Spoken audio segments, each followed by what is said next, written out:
we are underway with the week 1 of NAIA men's volleyball, just finishing up, and just wanted to make another video and kind of go over the first opening results from the week.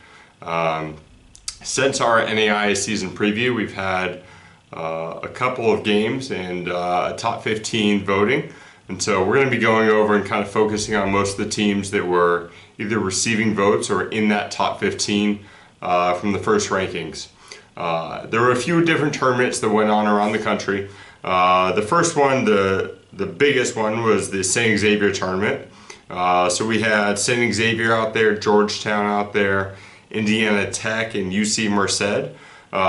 So within those teams, St. Xavier actually opened up the year ranked number 2, and they did go 3-0 in the tournament, and they were the favorites in all the games and finished them out. They beat Georgetown in 3 sets, played really clean, beat them pretty handily. I think the scores were 18, 17, and 12. Then the next day, Indiana Tech played St. Xavier. St. Xavier won in 5, so that was a little bit more of a battle back and forth. Then St. Xavier beat UC Merced in 3. On St. Xavier's side, you had Matt Pinalla running a 6-2, both setting and hitting. Caden Cox and Oscar Kriziak were kind of 2 of the pins that were leading the offense. Excuse me if I mispronounce any of your names. Anybody watching this, feel free to correct me, as I'm trying to do this a little bit more often. I would love to get those correct. Heading down, still within that tournament, Georgetown out of Kentucky was the reigning national champions. They went 2-1 on the weekend, lost in that match to St. Xavier, but followed it up with wins over UC Merced in 5 and Indiana Tech in 4. They were led by Jose Acuna Yeps and Robin Puss. They were leading them in kills per set. One of the key notes on this weekend was Michael Bach, one of the outsides that helped win them a national championship last year. Did not play this past weekend. He is on the roster this year. Might be injury, might be something else, I have no idea. But maybe that game against St. Xavier is a little bit closer with him back.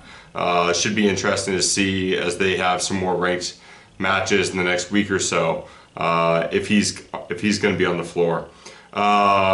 Inside that St. Xavier tournament as well, Indiana Tech, they ended up going 0-3 on the tournament, losing UC Merced in 3 and Georgetown in 4, like I mentioned, and then St. Xavier in 5. Although they went 0-3, they came in the year ranked number 15 in the polls. I think the only match that would be considered an upset was maybe UC Merced beating them, and they fought really well against St. Xavier.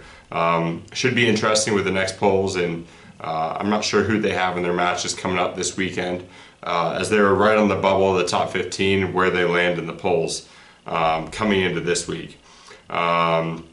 And then UC Merced, right, went 1-2 on the weekend, beating Indiana Tech in 3, losing to Georgetown in 5, and they lost to St. Xavier in 3. They were led by Jared Guglielmana and Joseph Lingenfelter, and Joseph had 15 kills, hit 423 against Indiana Tech, and so that was one of the better performances by an individual this weekend. So that was the St. Xavier tournament. Then we had a tournament going on at Lourdes, with some ranked teams, and so that one had Lourdes, Hope International, Olivet Nazarene, Campbellsville, and Jamestown. So all pretty good teams. Lourdes, we'll start with them. They were receiving votes in the first poll. They went 1-3. They lost to Olivet Nazarene in 3. They lost to Campbellsville in 3. They beat Jamestown in 4, and then lost to Hope in 4. Then Hope International, coming out from the West Coast, on their Ohio trip. I know they have another game today on a Monday, but they went 2-1 on the tournament. They lost to Olivet Nazarene in a close 5-setter, then beat Jamestown in 4 and beat Lourdes in 4. And they were led by all 3 of their pins, Julian Savala, Cole Oliver, and Colby Prowse. Also in that tournament, Olivet Nazarene, at least in my opinion, was probably a little bit of the surprise. They were receiving votes to start the year. But they went 2-1 on the weekend, so that was a pretty good outcome for them. They beat Hope International in 5, beat Lourdes in 3, and then lost in Campbellsville in 3. And so that was a tournament that everyone beat everyone a little bit. Nobody came out 3-0. They also had a third match on Friday night in their schedule against Lords, but I think that one might have been an exhibition and had some backups in, because that didn't show up as a result on their schedule. And that Olivet Nazarene team was led by Brody McAfee, and he had 3.55 kills per set on the weekend. Also in that Lords tournament was Jamestown University. They were a team that has been a top 15 team for the last really couple years. They started the year not receiving any votes, but they did go 1-2 on the tournament. They beat Campbellsville in 4. They lost to Hope International in 4 and lost to Lords in 4. And they were led by Gavin Hackley and Tomasz Swiderski from Poland on the pins. And I think that was a team that a lot of the coaches in the first poll might have not been sure who was returning, who was coming back, as both of their outsides from last year, we know, either transferred or graduated out. But looks like they're playing at a high level once again, and should be interesting as they, I think they host a tournament up at their place in just a couple weeks. And so that was the Lord's tournament. Who did I miss? Campbellsville University entered the year number 14. They went 2-1 in that tournament. They lost to Jamestown in 4. They beat Lords in 3, and then beat Olivet Nazarene in 3. Let's see, other tournaments, there was a tournament at St. Ambrose that William Penn was in. William Penn was ranked number 5 going into the year. They were preseason ranked number 2 in the Heart of America. They went 1-2 in that tournament, lost to Governor State, and lost in 5, and then lost to Oakland City in 4. And then finished up that tournament beating St. Ambrose in 3. They were led by a few new names, Ben Cemento Castillo and Sam Spad on the pins. And so those are a couple new names for them, as I think, that main group of guys that have led them the last couple of years have all graduated. And so we've got a new group of guys there at William Penn. In terms of some other matches, we had Dordt University, who was receiving votes. They traveled out to Arizona this past weekend and played 4 different of the Phoenix area GSAC teams.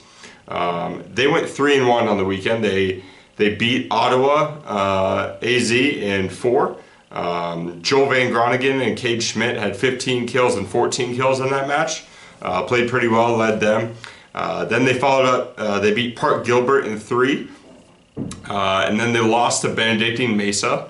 Benedictine Mesa actually started the year at number 7. In the preseason polls, they return a group of 5th or 6th year guys, so a veteran group. So Benedictine Mesa won that match in 3. One of the keys for them in that match was Landon Fuller, an outside, hit .556 with 15 kills, 0 errors, and 27 attempts. So he was pretty dominant, took over that match. And then Dordt finished up that trip beating Arizona Christian in 4 sets. And they were led there by Joel Van Groningen, who had 19 kills and hit .452 against ACU. On the ACU side, Connor Monahan led them with 20 kills and hit .327 in that match. And so that was a pretty good match there. Couple other matches that happened this weekend. Cumberland University went out to Reinhardt. They went 1-1. They beat Life University in 3, and then lost to Reinhardt in 4. Reinhardt went 2-0 in that tournament, beating both of those teams. And then I think that is it for all of the ranked teams in terms of matches played for this weekend. There was a lot of other ranked teams that didn't happen to play yet this weekend, and are getting ready to open up very shortly. So you have Weber International, who was receiving votes. They open up against Warner on February 4th. Then you have Mount Mercy.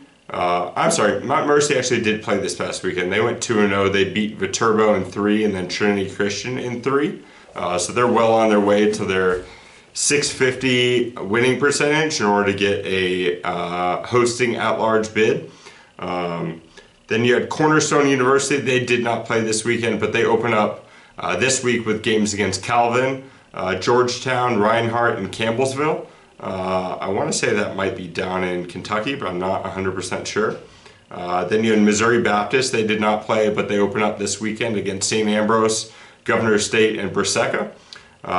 We have Missouri Valley, did not play, but they open up in 2 weeks at the Jamestown tournament that I mentioned earlier, where they have Simpson, Benedictine Mesa, and Jamestown.